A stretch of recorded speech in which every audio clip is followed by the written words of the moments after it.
اللهم صل وسلم وبارك عليه وعلى آله صلى الله وسلم عليه.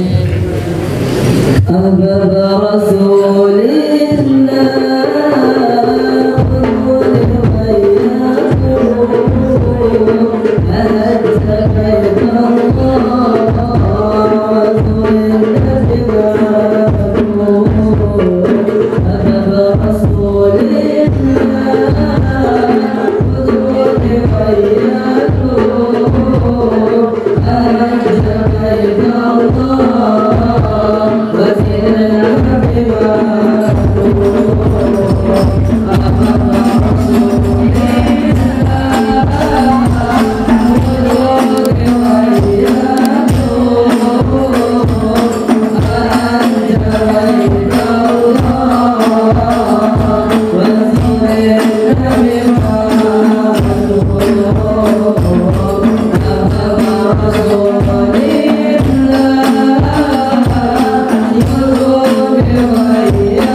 ajma'in amma ba'd. Rabbi yassir wa la tu'assir, Rabbi tamim bil khair. Rabbana asrah lana sudurana wa yassir lana umurana wa umural muslimin, wahlul 'uqdatam min lisanina yafqahu qawlana. Bisanadina al-muttasili ila imamil khatimatil hufaz al-imam Jalaluddin As-Sayyuti rahimahullahu ta'ala, wa qaddassallahu sirrahu wa adama nafa'a bi ulumihi wa barakatihi wa nafahatihi wa madatihi wa karamatihi fid darini amin. Kita lanjutkan dengan kitab Jami' As-Saghir, nomor hadis 7656,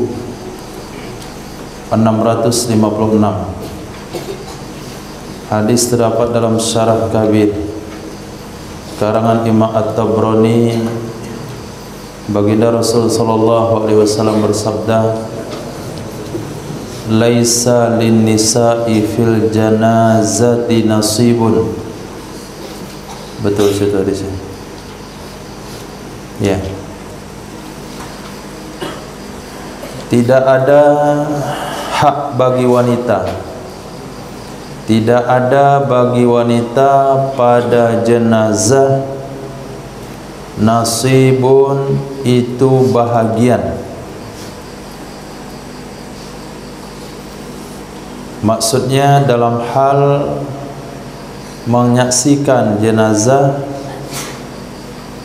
mengantarkan jenazah, menyolatkan jenazah, kecuali memandikan. Kalau memandikan dan mengafankan itu disesuaikan dengan jenis kelamin.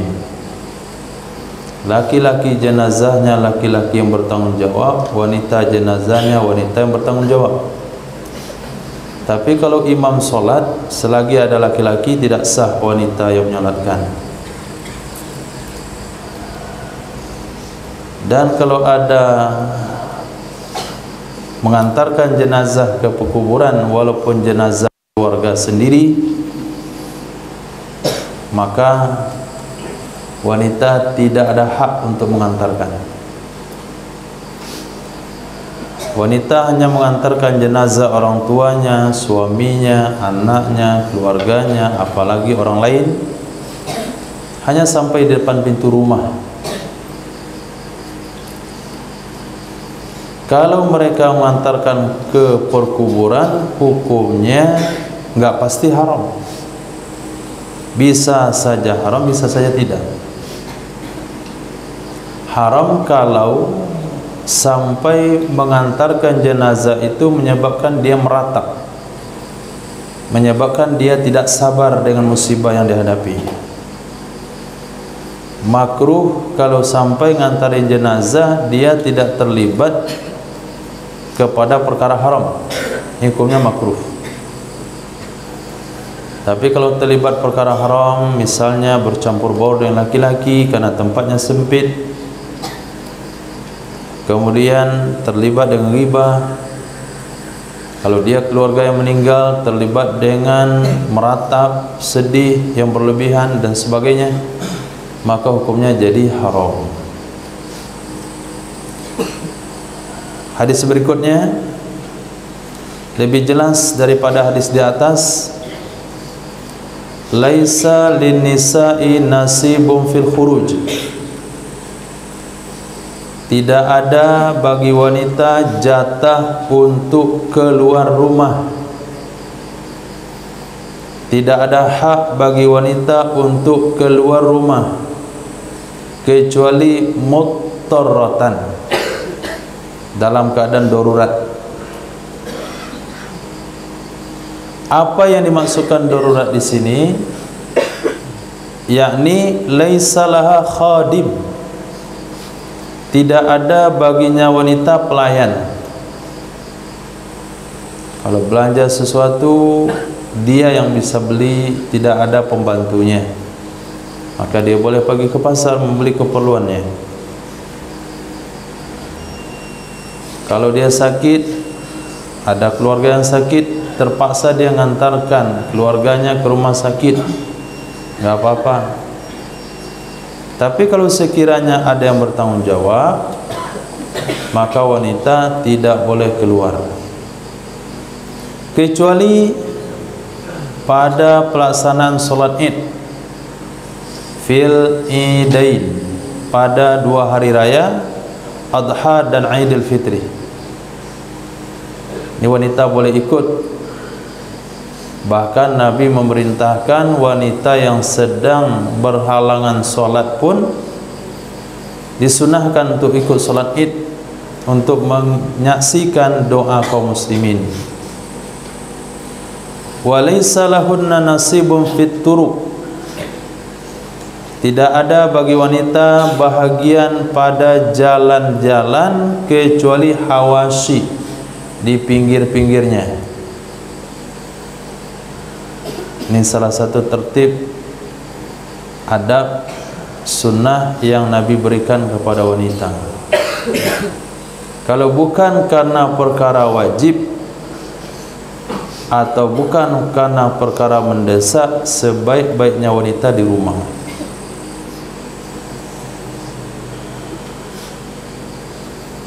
Kecuali Idul Fitri, Idul Adha, itu pun bukan dengan pakaian yang mencolok, bukan dengan perhiasan, haram dengan wangi-wangian. Kemudian kalaupun terpaksa keluar rumah menuju tempat tertentu, cari jalan di tepinya, di pinggir-pinggirnya, enggak boleh di tengah-tengah jalan. Ngendarai mobil sendiri di tepi-tepi, bawa motor sendiri di tepi-tepi. Nah, hadis yang jelas di bawahnya lagi, laisa lin nisa'i wasatut thoriq.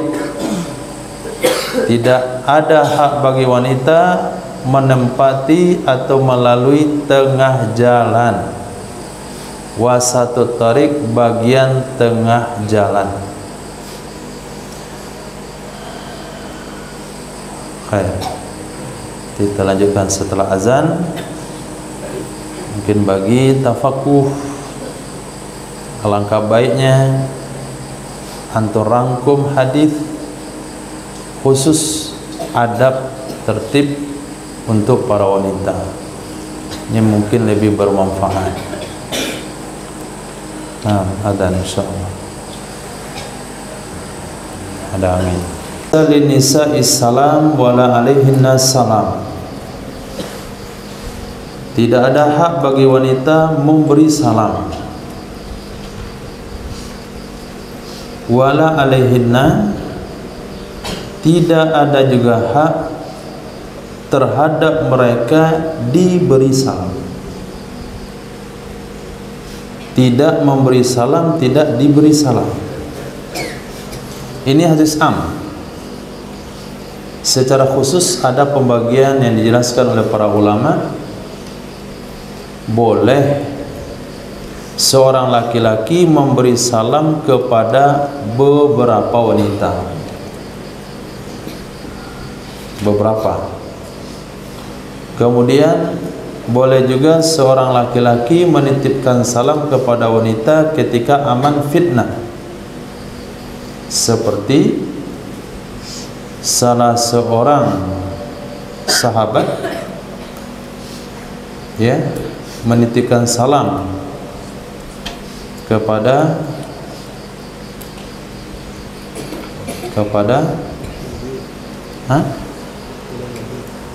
Nabi. Nah, seorang wanita nitipkan salam kepada suaminya kepada Rasulullah. Seorang wanita titip salam kepada suaminya disampaikan kepada Rasulullah. Ini aman fitnah, enggak ada masalah. Tapi ketika ada fitnah, aturan secara umum wanita jumpa laki-laki diam saja. Wanita disalamin laki-laki ketika ada fitnah tidak wajib menjawab. Laisa linisa salam wa la alaihinna salam. Hukum secara umum tidak ada bagi wanita hak memberi salam, tidak juga hak untuk diberi salam. Tentunya antara laki dan wanita. Tapi kalau sesama wanita, hukumnya sama dengan lelaki sesama laki-laki. Sunnah memberi salam. Laisa lil wali ma'as sayyibi amrun. Tidak ada hak bagi wali bersama sayyib, perempuan janda, amrun, itu urusan. Wal yatimatu tustakmaru, wanita yatim diminta pendapatnya. Wasamtuha iqraruha, diamnya wanita yatim berarti setujunya wanita. Ini hadis berbicara perihal nikah, nikah kawin.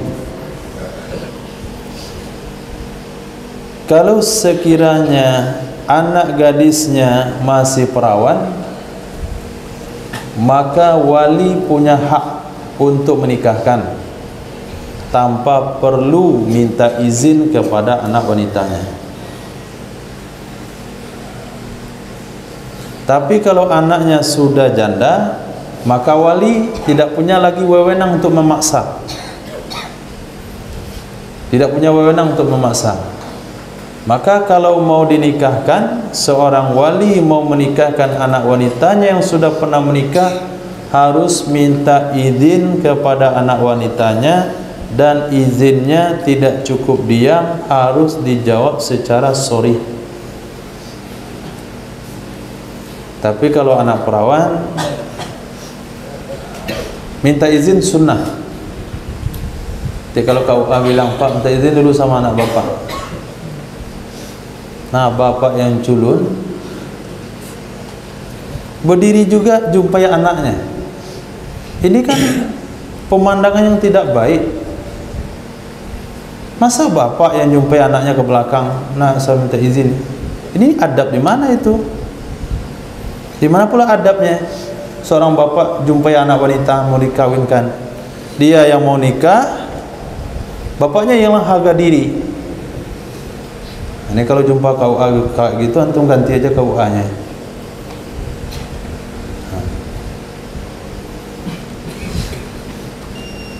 Nah, kalaupun minta izin, hukumnya sunnah. Ya cukup bapak panggil anaknya ke depan. Kalaupun nggak dipanggil, nggak perlu juga. Bilang sama kepada KUA-nya, anak saya masih perawan, nggak perlu minta izin. Nah, itu kan udah jelas. Tapi kalau janda memang wajib izinnya sorry.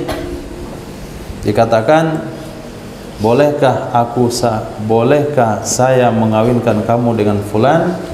Kalau dia diam, lalu walinya menikahkan, hukumnya tidak sah. Harus dia jawab, boleh. Bagaimana dengan wanita yatim?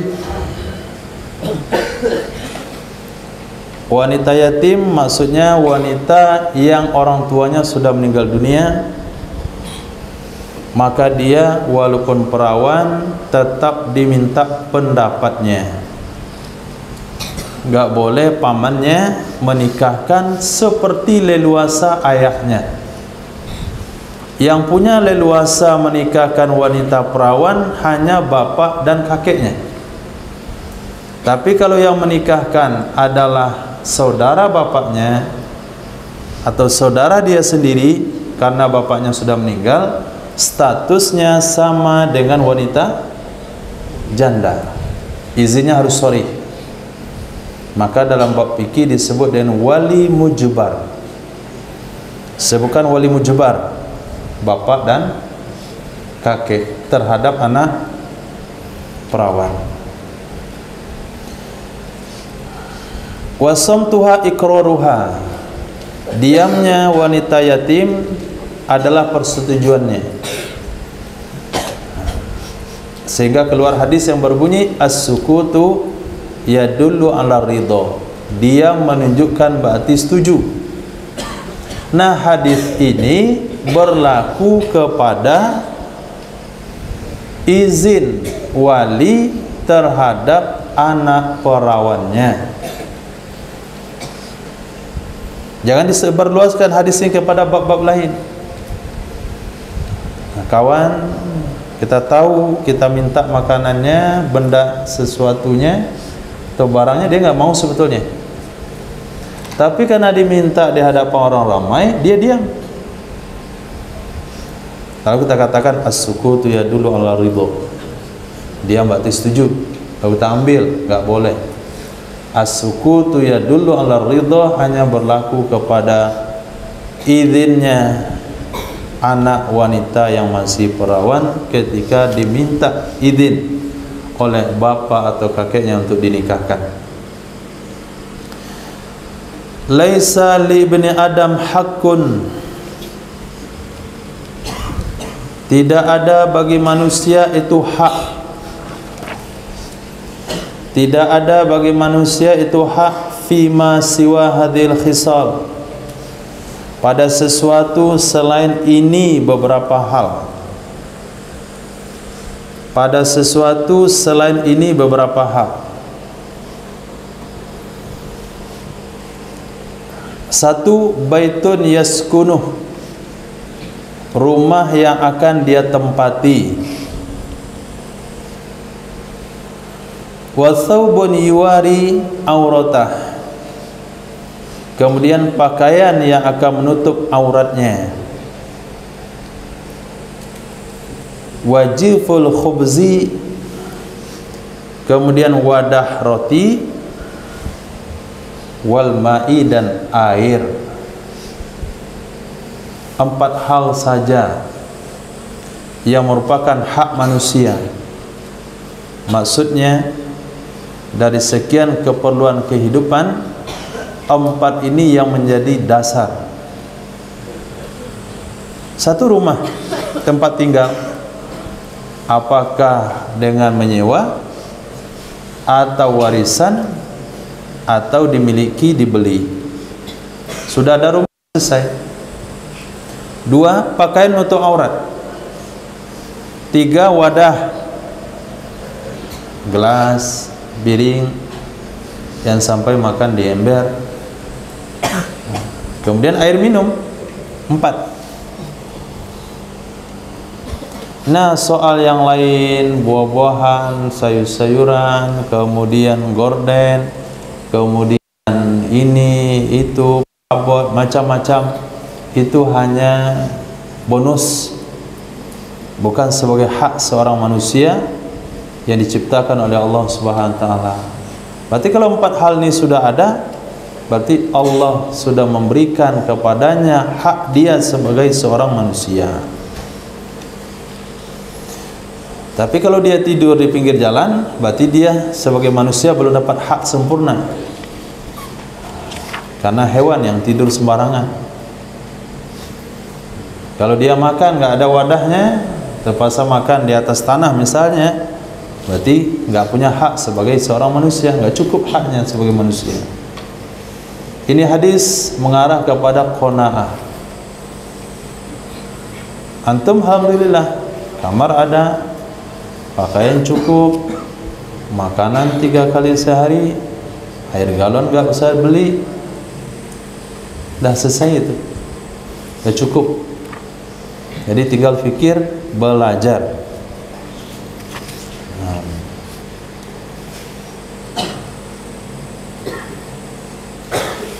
Laisa li ahadin ala ahadin fadlun. Tidak ada bagi seseorang terhadap seseorang yang lain kelebihan.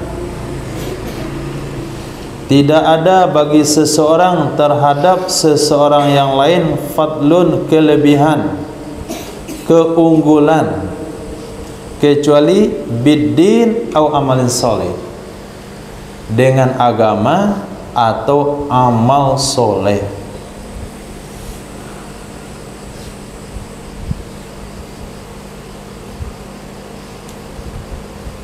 Maka tidak perlu merasa rendah diri karena tidak memiliki apa yang orang miliki, karena nilai seorang manusia tidak dikatakan punya kelebihan atau punya keunggulan karena perkara-perkara lain, melainkan hanya agama dan amal soleh. Orang itu lebih unggul dari kita karena dia sudah rutin tahajud. Dia lebih unggul dari kita karena dia menghafal Al-Quran. Dia lebih unggul dari kita karena menjaga duha. Dia lebih unggul dari kita karena rutin dengan zikir dan amal, atau dengan agama, artinya dengan ilmu agama. Maka jangan sampai ketika Allah berikan kepada antum Al-Quran, Allah berikan kepada antum agama, pengetahuan agama, Allah berikan kepada antum anugerah untuk solat berjamaah tiap waktu, jangan senyum-senyum, saya maunya fokus. Kemudian Allah berikan kepada antum untuk mengamalkan sunnah, jangan sampai menganggap rendah diri melihat orang lain yang enggak pakai sunnah,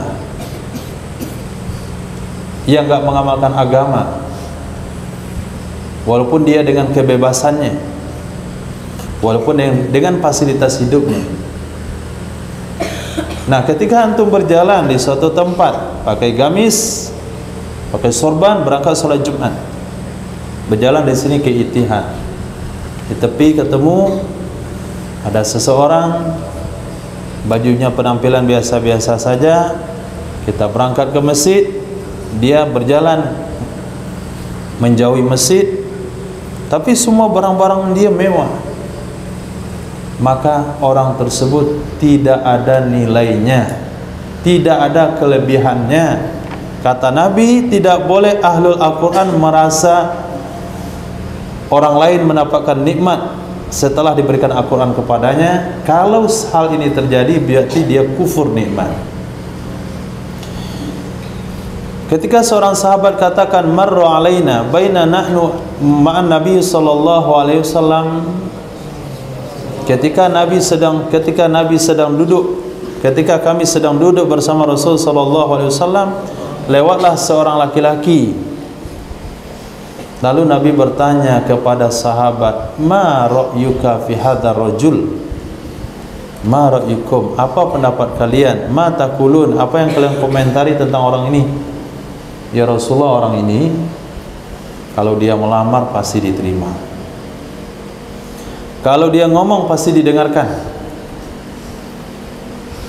Dan Nabi diam. Datang lagi beberapa waktu setelahnya, lewat seorang laki-laki dengan kesederhanaannya. Nabi tanya kembali, apa pendapatmu tentang orang ini? Sahabat katakan, ya Rasul, kalau dia ngomong nggak ada orang dengar. Kalau dia melamar pasti ditolak. Nabi bersabda, sungguh satu orang ini lebih baik daripada orang yang tadi walaupun sepenuh dunia. Maka setelah belajar agama, jangan sampai melihat kelebihan dari sisi lain. Kalau antum menganggap kelebihan dari sisi lain, antum tidak akan mensyukuri nikmat Allah. Setelah selesai Al-Quran, setelah dapat Al-Quran, antum korbankan Al-Quran untuk perkara yang tidak bernilai. Nah, untuk pergaulan, Quran dibiarkan, bergaul dengan kawan yang tidak punya pendidikan agama, tidak tahu sholat, zikir ditinggalkan karena pengen gabung sama bermain dengan kawan, sholat duha tertinggalkan karena ikut pergaulan. Ini kalau orang sampai menilai bahasanya sesuatu yang Allah berikan kepadanya itu tidak ada nilainya. Lihat hadis ini, catat baik-baik. Tidak ada keunggulan seseorang terhadap orang lain kecuali ilmu agama dan amal soleh. Walaupun dianggap rendah pada hari ini. Karena anggapan rendah yang ada pada hari ini palingan 60 tahun. Saya rasa bukan 60 tahun. Ketika antum nanti sudah dewasa, komitmen dengan Al-Qur'annya, dengan ilmunya, Allah akan berikan kemuliaan-kemuliaan. Nah, mikir lagi kuliah, ujian persamaan, ujian paket. Yang ujian paket terus saja nggak ada masalah. Nah, hasbur rajul ayyakuna fahisan badhiyan bakhilan jabbanan.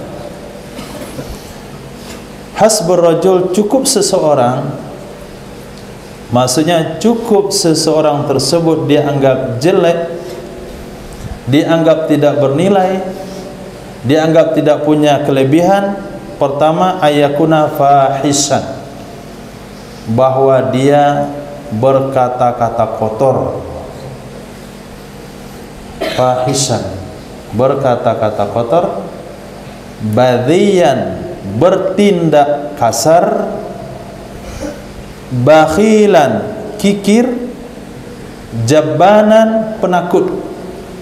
Nah, 4 sifat ini orang tidak punya kelebihan. Berkata-kata kotor, walaupun dengan keilmuannya tapi kata-katanya kotor, itu jelek. Badhi, tindakan kasar, artinya sikap yang tidak baik. Tidak ada nilai Al-Quran dalam diri seseorang kalau dia bertindak tidak baik. Kalau nggak percaya, pakai sorban, pakai gamis, kemudian pakai sepeda motor, ganti knalpotnya, tuh di jalan raya, orang nggak lihat lagi sorban antum. Bahkan antum dianggap lebih jelek pada yang lain.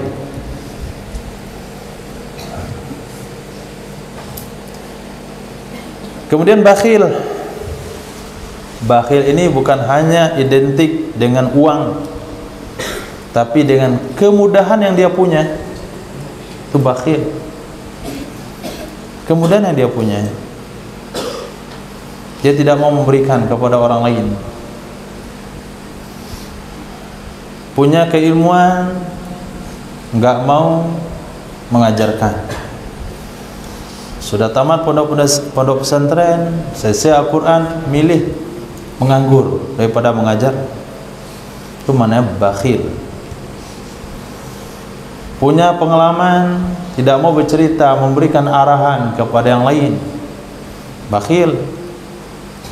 Sudah tahu dia gagal dalam hal tersebut, misalnya dalam bidang usaha, sudah tahu dia gagal, kawannya mau mencoba, dibiarin aja, nggak mau dia ngomong, saya udah coba, itu gagal, nggak mau, biarin saja. Itu termasuk bakhil.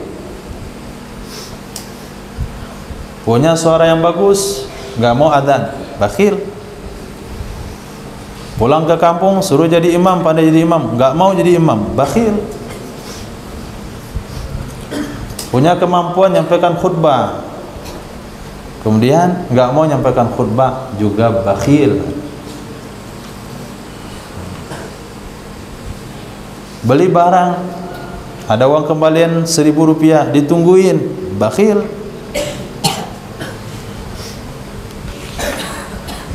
Nah, kemudian penakut. Nah, penakut, takut diomongin orang. Kalau pakai gamis, bilang so alim lah. Akhirnya lepas semua sunnah Nabi karena takut omongin orang. Itu penakut yang terlalu takut itu. Kalau takut diomongin. Tapi kalau sampai pulang kampung, yang pakai gamis di sini akan diadili oleh masyarakat, digebukin oleh warga, itu wajar lah.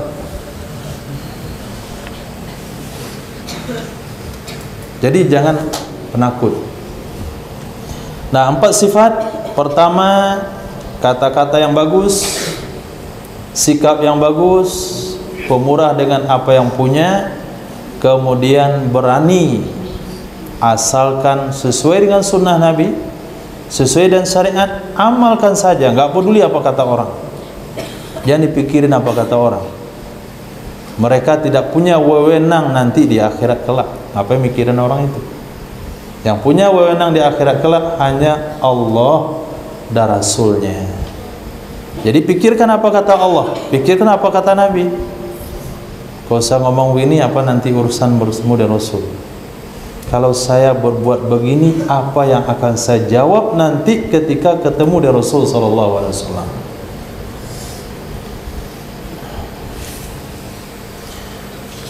Hadis berikutnya, baginda Rasul sallallahu alaihi wasallam bersabda, "Laisa liqatilin mirath." Tidak ada bagi pembunuh harta warisan. Tidak ada hak bagi pembunuh mendapatkan harta warisan. Jadi terputus hak waris karena membunuh. Baik membunuh secara langsung atau membunuh menyewa pembunuh bayaran, bahkan membunuh dengan keputusannya. Misalnya salah seorang ayah, dia adalah hakim di sebuah negeri, kemudian karena kasus tertentu anaknya diponis hukum mati, dia yang ponis, maka ayah hakim tersebut tidak berhak mendapatkan warisan anak yang diponis mati dengan hukum dia.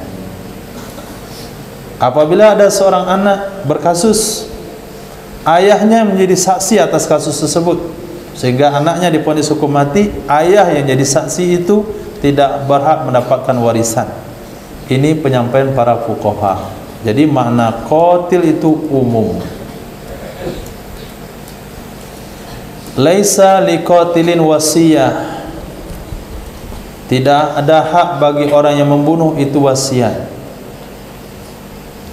Tidak ada hak bagi orang yang membunuh wasiat.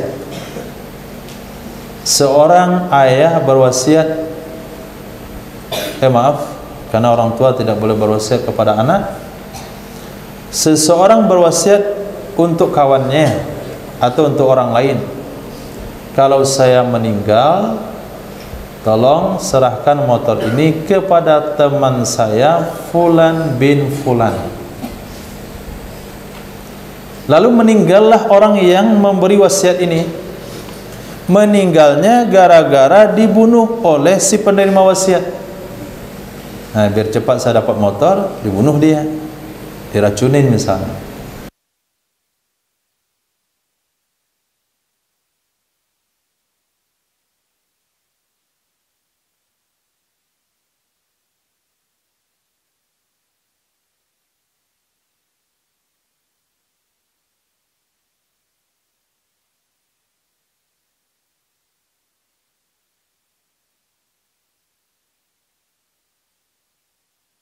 Bagi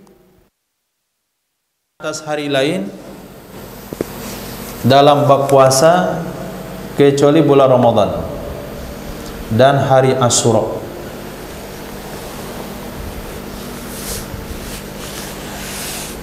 Memang ada hari Jumat Sayyidul Ayyam memiliki kelebihan daripada hari-hari lain, tapi bukan karena puasa. Hari memiliki keunggulan dari hari yang lain gara-gara puasa hanya 2 hari, Ramadan dan hari Asyura. Hari Arafah mulia daripada hari yang lain bukan karena puasa, bisa saja karena wukufnya.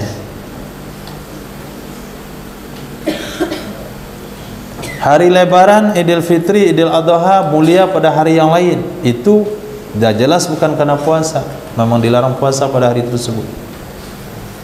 Jadi keunggulan hari terhadap hari yang lain dipandang dari sudut puasa hanya 2 saja. Pertama hari-hari di bulan Ramadan, yang kedua hari Asyura. Hari Asyura adalah tanggal 10 Muharram. Laisa li an adkhula baitan muzawwaqa.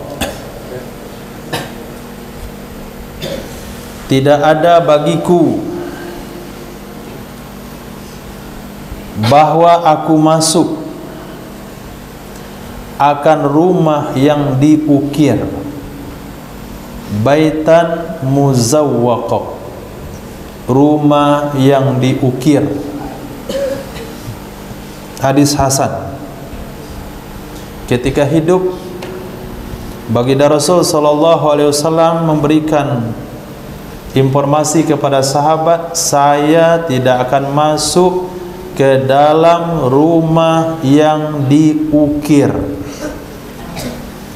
Apa maksud rumah yang diukir? Seperti rumah gadang itu penuh dengan ukiran luar dalam. Begitu rumah-rumah hari ini yang diukir dinding-dindingnya, yang dipahat, apakah dari kayu ataukah dari batu. Artinya kalau Nabi hidup hari ini, lalu kita berpikir, mau enggak kira-kira Rasul masuk rumah saya kalau saya undang? Ini pemikiran bagi seorang muslim,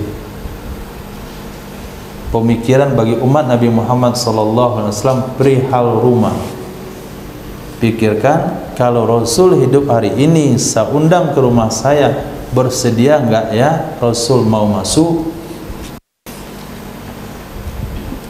Yang jelas Nabi tidak akan masuk ke rumah yang di dalamnya ada gambar foto. Nabi tidak masuk ke dalam rumah yang dindingnya dilapisi dengan kain. Nabi tidak masuk ke dalam rumah yang dalam rumahnya ada hewan anjing. Nabi tidak masuk dalam rumah yang dalam rumah itu ada, atau rumah itu diukir, hiasannya diukir. Nah, tentu ini perlu penjabaran yang lebih luas lagi.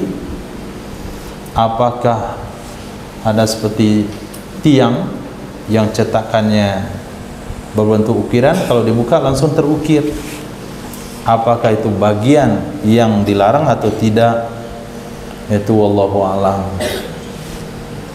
Nah, untuk hati-hatinya ya biasa-biasa saja. Nah, biasa-biasa saja. Dia rumah baginda Rasul sallallahu alaihi wasallam atau rumah-rumah, ya dekatkanlah kondisi rumah kita dengan sunnah. Ini kursinya diukir gambar buaya, tapi jangan sampai diponis kalau safar jangan puasa. Puasa sunat nggak boleh, puasa Ramadan juga nggak boleh. Nggak ada nilainya sama sekali. Saya sudah baca dalam Sahih Bukhari dan Muslim. Betul hadis dalam Sahih Bukhari dan Muslim, tapi bukan ini satu-satunya hadis berbicara tentang puasa dalam safar. Kenapa hadis ini Nabi riwayatkan? Karena ada asbabul wurud, ada sabab musabab. Apa sabab musababnya?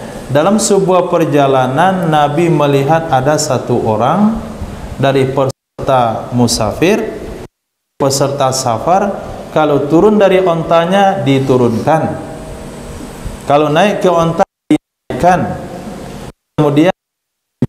kemudian dipayungin. Tapi katakan tuh kenapa dia sakit? Enggak, dia puasa wahai Rasul. Nah, baru Nabi memberikan hadis ini, laisal biru asyamu fis safar. Nah, ke sana ditujukan. Kenapa? Karena sahabat pernah meriwayatkan dalam sebuah perjalanan kami bersama Rasulullah, sebagian kami berpuasa, sebagian kami tidak berpuasa, tidak menganggap kurang oleh orang puasa terhadap yang tidak puasa, begitu juga sebaliknya. Nah, setelah ulama fikih mengumpulkan beberapa hadis, maka mereka simpulkan sebuah hukum. Kalau puasa dalam safar mengganggu, lebih baik berbuka. Kalau mudah, tidak sulit, lebih baik berpuasa. Apalagi Ramadan, karena Ramadan tidak tergantikan dengan hari-hari lain. Nah, hadis berikutnya Nabi bersabda, laisa minal jannati fil ardi syai'.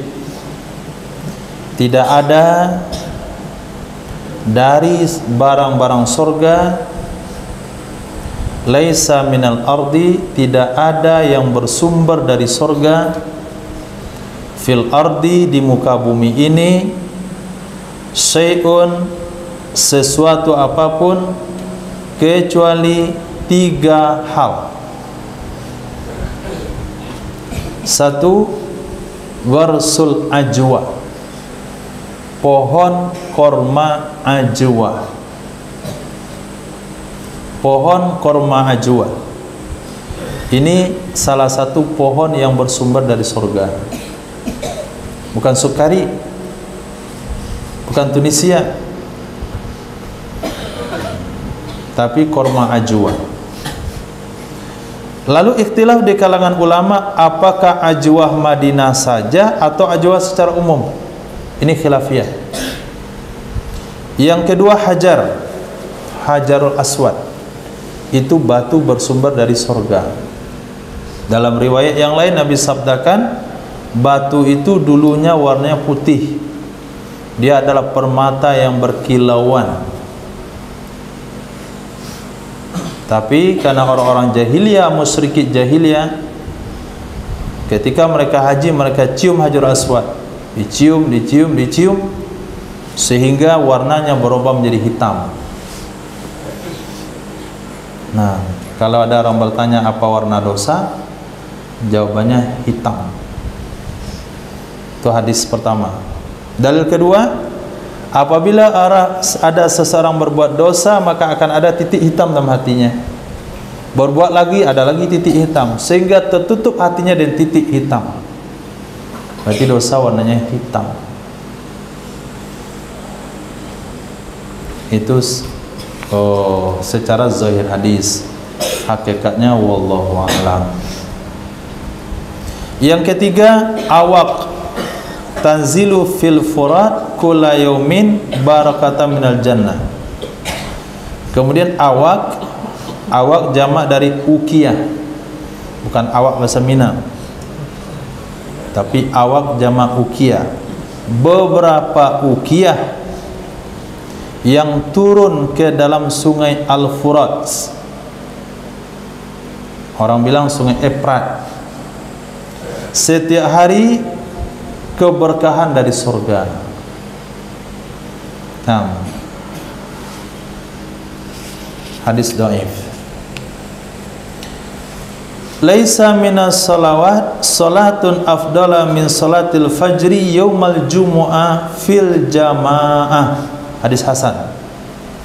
Tidak ada dari ibadah-ibadah salat, tidak ada dari ibadah-ibadah salat itu salat yang lebih unggul, yang lebih bagus dari salat subuh pada hari Jumat secara berjamaah.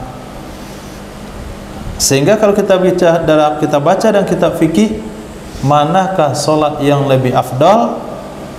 Ulama fikih menempatkan solat subuh hari Jumat. Tidak ada solat 5 waktu yang bisa mengungguli daripada solat subuh hari Jumat secara berjamaah.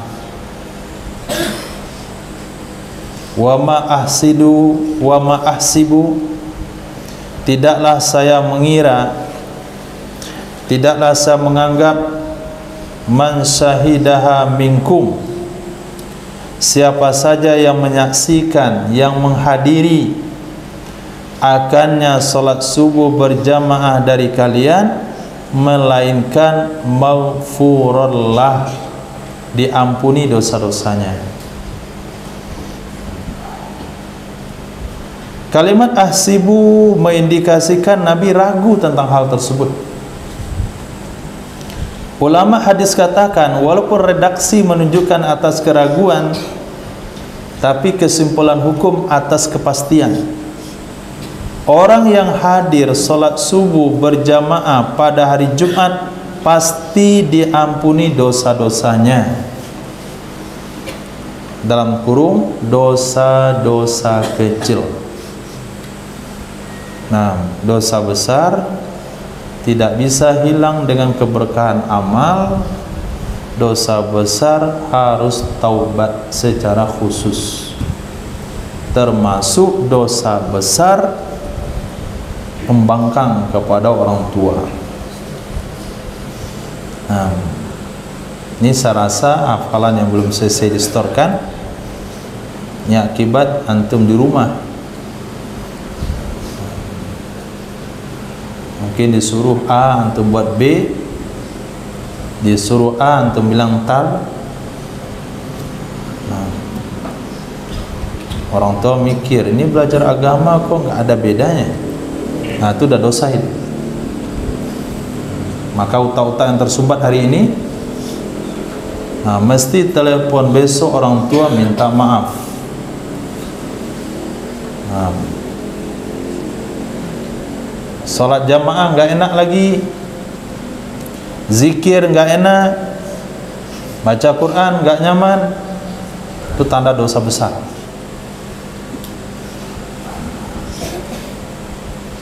Saya rasa dosa besar itu bukan riba, nggak terlibat riba kan? Paling durhaka sama orang tua, sama nggak sholat. Ada sholat yang tinggal wajib diqadha. Ada perasaan orang tua tergores, mesti minta maaf. Nah, tinggalkan riba, itu bukan untuk antum.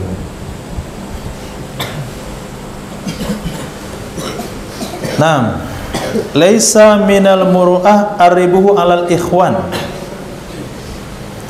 Tidak termasuk dari muru'ah, tidak termasuk menjaga harga diri, kehormatan, ini mendapatkan keuntungan di atas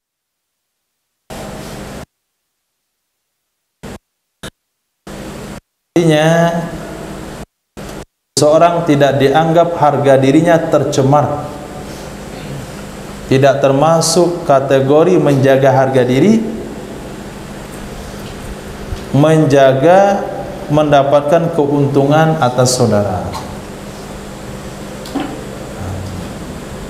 Kita berteman, tapi dalam bab jual beli ya jual beli, dalam bab muamalah muamalah, bab transaksi transaksi. Ketika seseorang mengambil keuntungan sesuai dengan keuntungan yang biasa terhadap orang lain, lalu kepada saudaranya sendiri, kepada temannya sendiri, apakah dianggap merusak harga diri? Kata Nabi, tidak. Kalau tidak, berarti itu bukan sesuatu yang harus dibicarakan.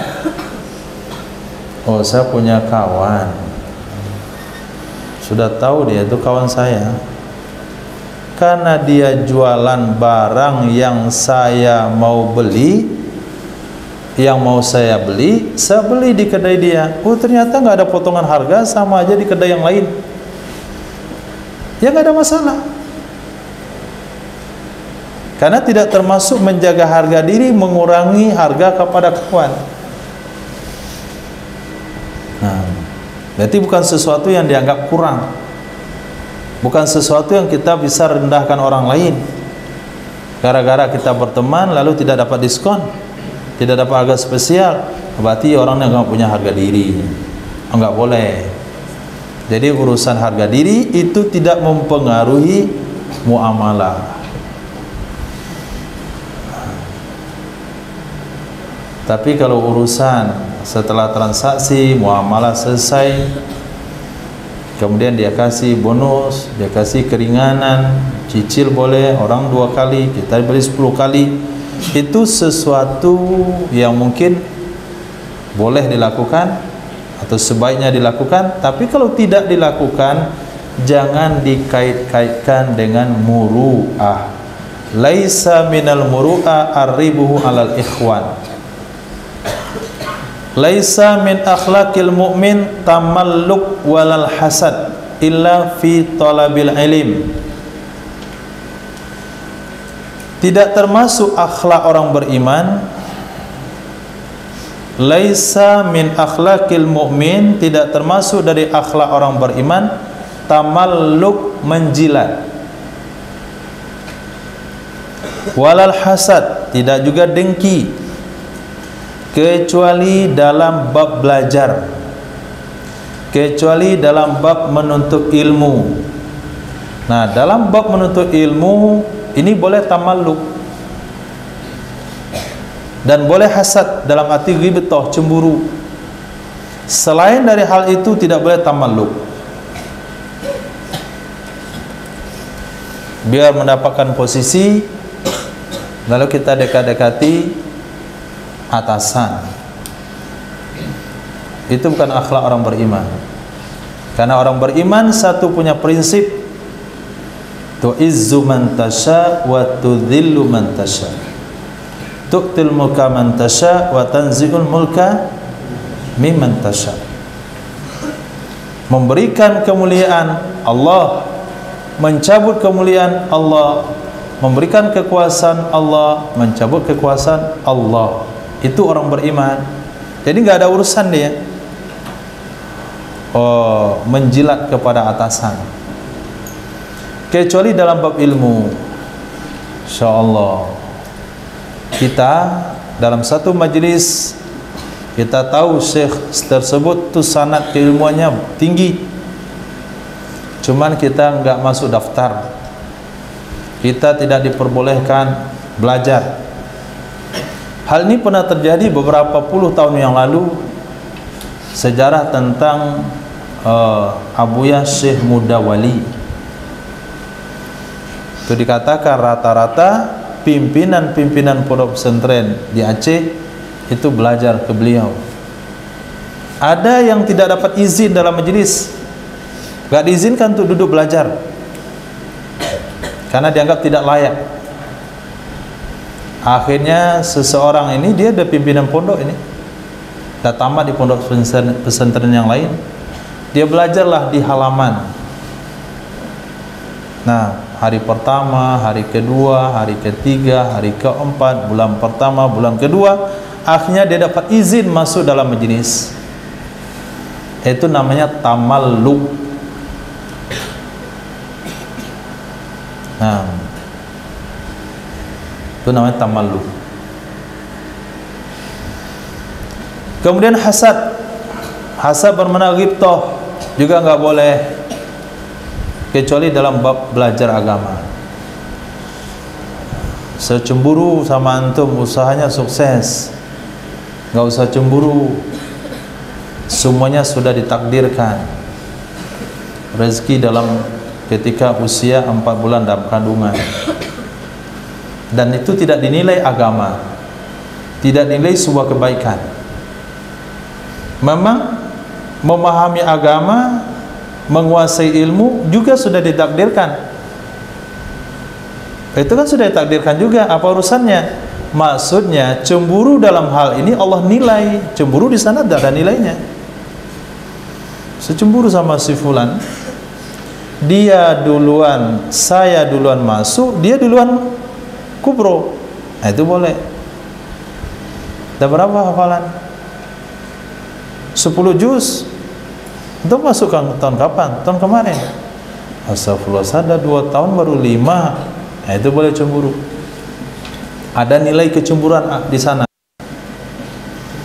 Tanya sama kawan, berapa uang jajan dikasih orang tua? Oh, ke saya 300.000. Oh, saya cuman 200.000. Nah, itu nggak perlu cemburu. Nggak ada nilai agamanya di sana. Nah.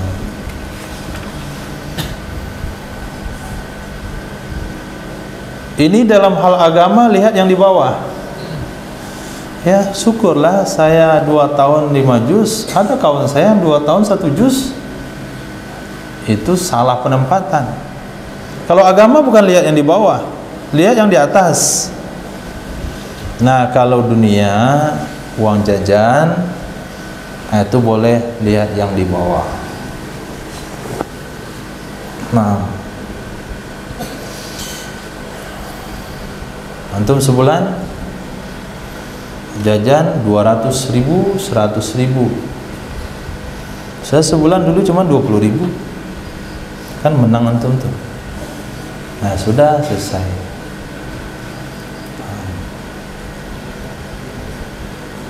Kami dulu masak sendiri, antum dimasai. Kan udah menang. Berarti nggak ada lagi urusan makan, yang lain-lain, jajan dan sebagainya, itu sebagai alasan. Maka diminta oleh para ulama membaca kitab Safahat min Sabaril Ulama. Safahat min Sabaril Ulama. Ini kalau ada terjemahannya, antum beli dan baca. Supaya tidak menganggap sistem dan tertib pendidikan kita di sini dianggap sebuah perkara berat.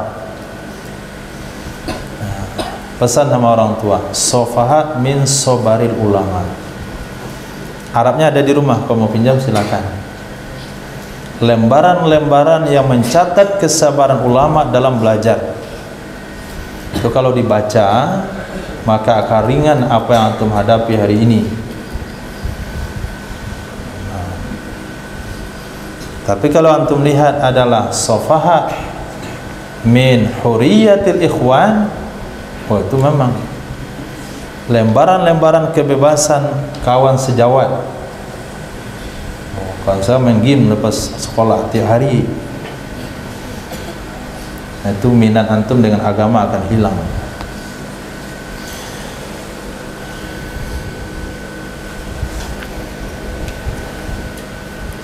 Hadis berikutnya,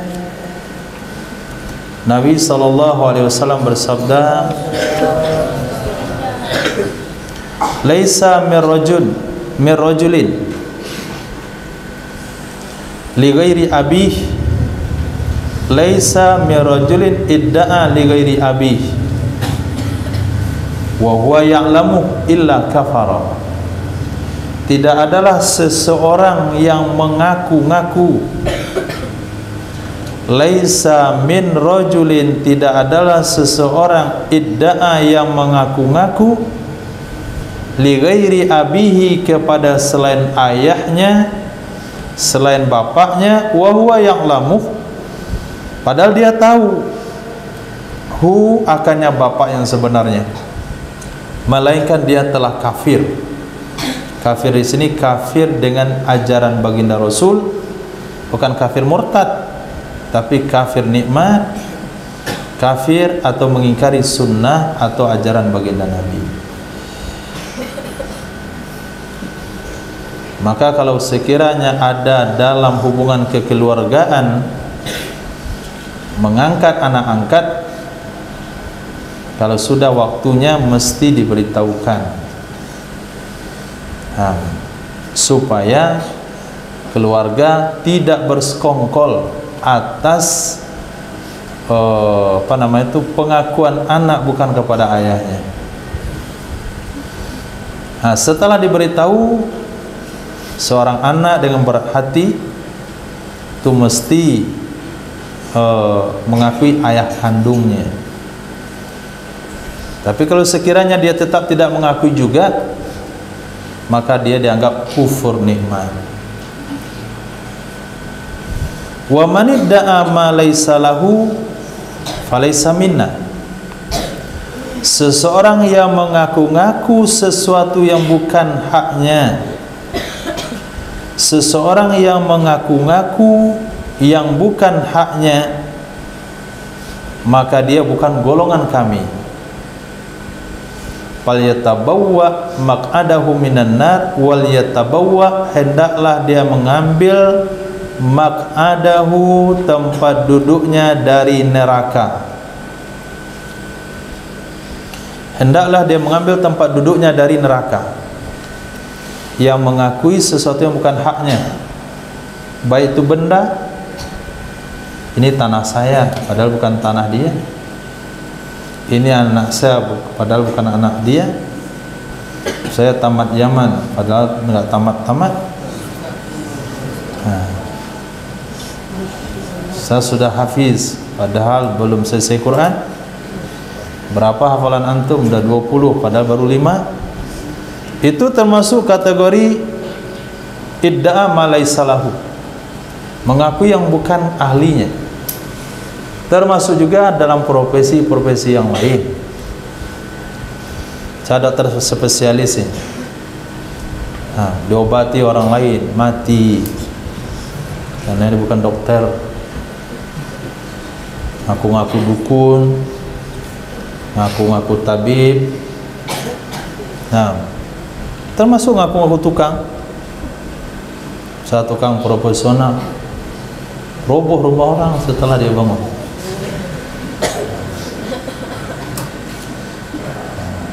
Saya Syekhul Hadis karena baru tamat matan arba'in.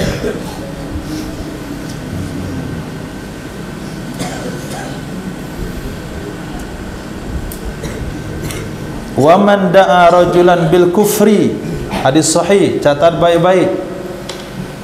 Kenapa suruh catat baik-baik? Supaya bisa antum sampaikan sama Wahabi dan Salafi. Apa kata Rasul? Man da'a rajulan bil kufri, siapa saja yang memanggil orang lain dengan kafir, au qala, atau dia katakan adu Allah, wahai musuh Allah, walaysa kadzalik, padahal orang yang dipanggil tidak seperti itu, illa haro alaihi, melainkan berlaku kata kafir itu terhadap dia, kembali ucapan kafir terhadap dia. Wala yarmi rajulun rajulan bil fisqi, tidaklah menuduh oleh seseorang akan orang lain dengan tindakan fasik. Tidaklah menuduh oleh seseorang akan orang lain dengan perbuatan fasik. Si fulan itu telah fasik, tuduhan dia.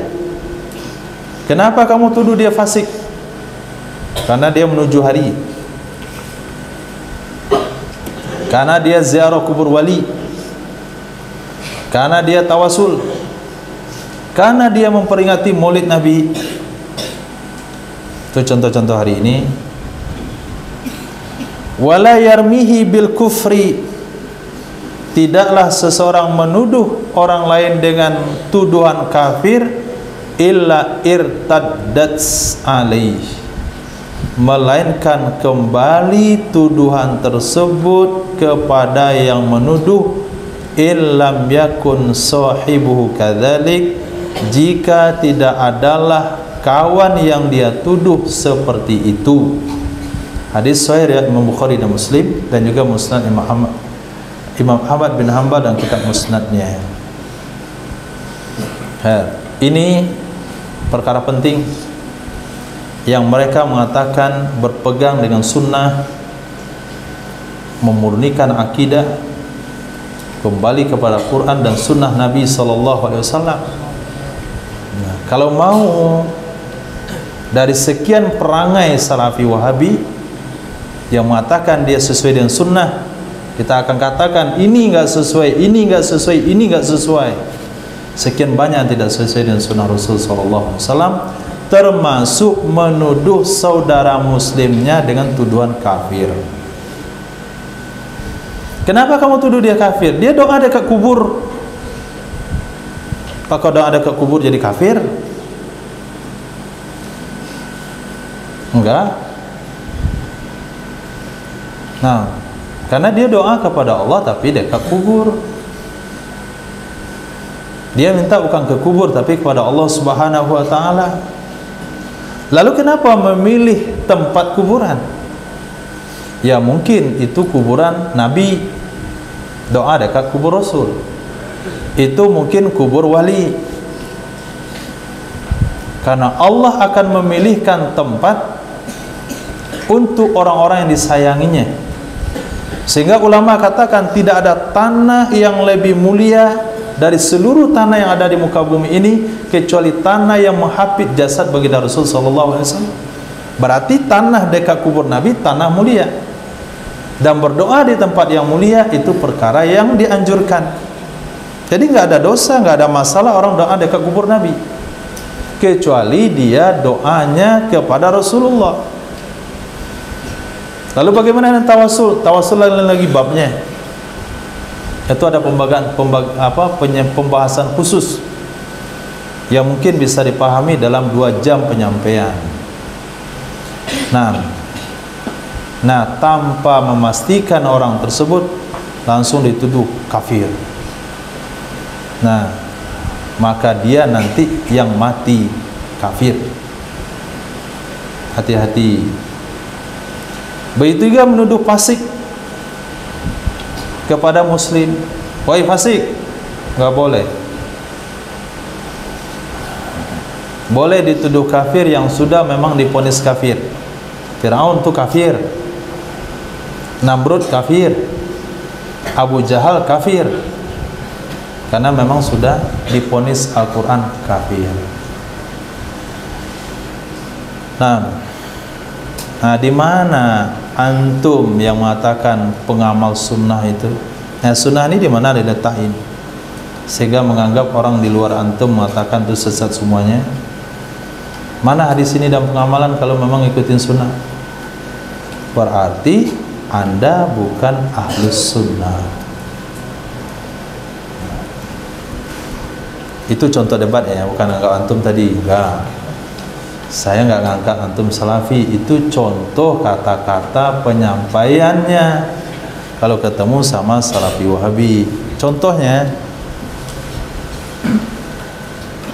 hadis terakhir, laisa min abdin yakula la ilaha illallah, tidak adalah dari seorang hamba yang membaca la ilaha illallah mi'ata marra 100 kali.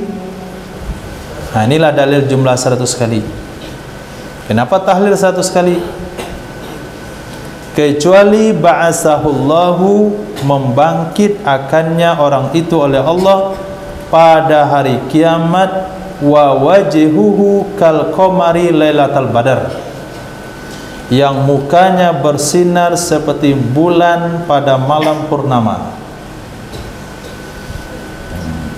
Zikir la ilaha illallah 100 kali setiap hari. Inilah yang diamalkan oleh ulama kita dulu. Mereka zikir setiap sesi solat subuh, la ilaha illallah, la ilaha illallah 100 kali. Kenapa diamalkan secara berjamaah? Satu, di saat itu Imam Syafi'i katakan boleh imam mimpin zikir berjamaah, taklim agama, karena waktu yang sulit, sehingga inisiatif dari imam-imam di kampung, ulama-ulama di kampung, mereka nggak banyak bicara. Pada saat itu orang mikirkan ekonomi dan macam-macam, sulitnya kehidupan. Kapan mereka mau belajar agama? Mau belajar agama malam, cuman nggak ada lampu minyak. Akhirnya mereka buat amal dan jamaahnya ikut zikir 100 setiap pagi. Kemana juga pagi-pagi lepas subuh masih gelap, pulang ke rumah juga nggak ada TV. Zikirlah mereka la ilaha illallah, la. Lahir generasi ke generasi. Datanglah Pak Salaf ini, apa dalilnya? Nah. Sehingga orang tuh nggak bisa jawab, nggak ada dalil, bid'ah, sesat. Akhirnya zikir jamaah hilang. Nah, kalau hilang, mana fadilah dari kalimat ini? Orang yang membaca la ilaha illallah 100 kali, Allah akan bangkit pada hari kiamat, mukanya seperti bulan purnama. Jadi orang-orang tua kita dulu nggak perlu belajar banyak-banyak, tapi ketika meninggal nanti di akhirat kelak, mukanya seperti bulan purnama, karena dipastikan mereka zikir 100 kali setiap pagi. Kadang-kala setiap maghrib, itu rutin di mana-mana. Bahkan ada yang lebih keren tuh di Padang, daerah mana, satu masjid zuhur pun zikir la ilaha illallah. Padahal dia sendiri jadi imam. Itu memang keren imamnya itu. Nah, saya rasa bukan bulan purnama, kayak matahari mukanya mungkin. Karena setiap waktu salat zikir 100 kali. Walam yurfa li ahadin yauma idzin amalun afdalu min amalih, tidak diangkat bagi seseorang pada hari itu akan amalan yang lebih baik dari amalnya, kecuali orang yang membaca seperti bacaan dia atau lebih. Lihat bahasa hadisnya, tidak diangkat bagi siapapun pada hari itu, hari Senin, hari Selasa, hari Rabu, amalan yang lebih unggul dari orang yang membaca la ilaha illallah 100 kali, kecuali yang bisa menyamainya orang yang membaca seperti yang dia baca atau lebih. Ini fadilah zikir la ilaha illallah. Sehingga dalam tarikat Syatariah itu dimestikan zikir tersebut secara bertahap, dari jumlah 100, 500, 300, 1000, 2000, 5000, 10.000 sampai 12.000. Apa motivasinya? Mana dalilnya?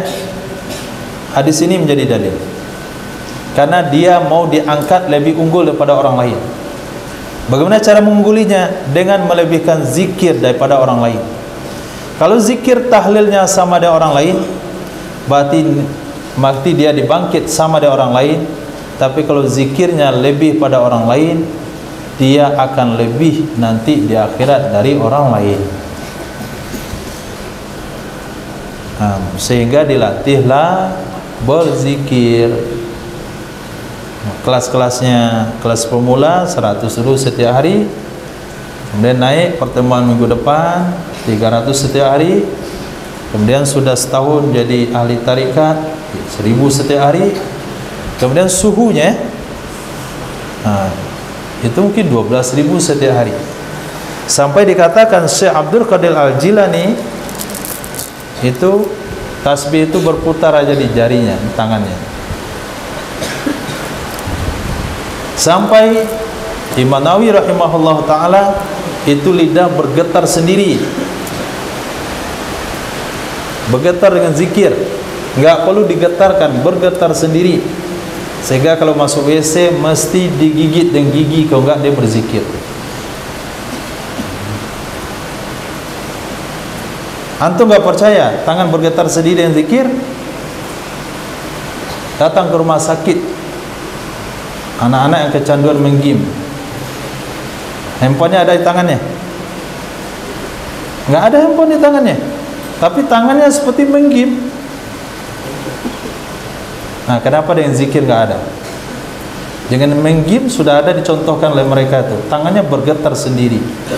Dia bisa menghayalkan dia main game tanpa handphone. Ini dia rumah sakit. Itu mau kayak gitu juga.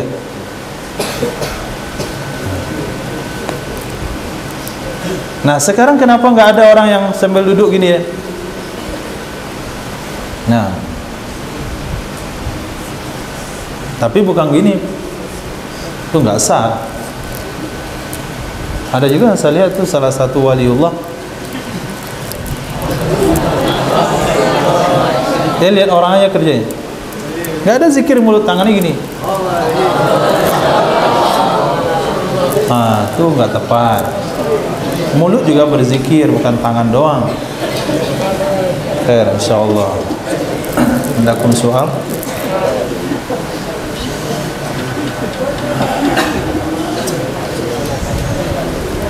Alhamdulillah, Masya Allah.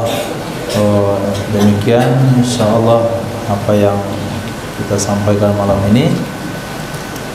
Untuk malam ini mungkin cukup karena ini pembukaan Insya Allah. Mohon maaf kalau ada salah dan janggal. Subhanallah wa bihamdihi, subhanallah wa bihamdika, asyhadu an la ilaha illa anta, astaghfiruka wa atubu ilaik. Subhanaka rabbil izzati amma yasifun, wassalamun ala mursalin, alhamdulillahi rabbil alamin.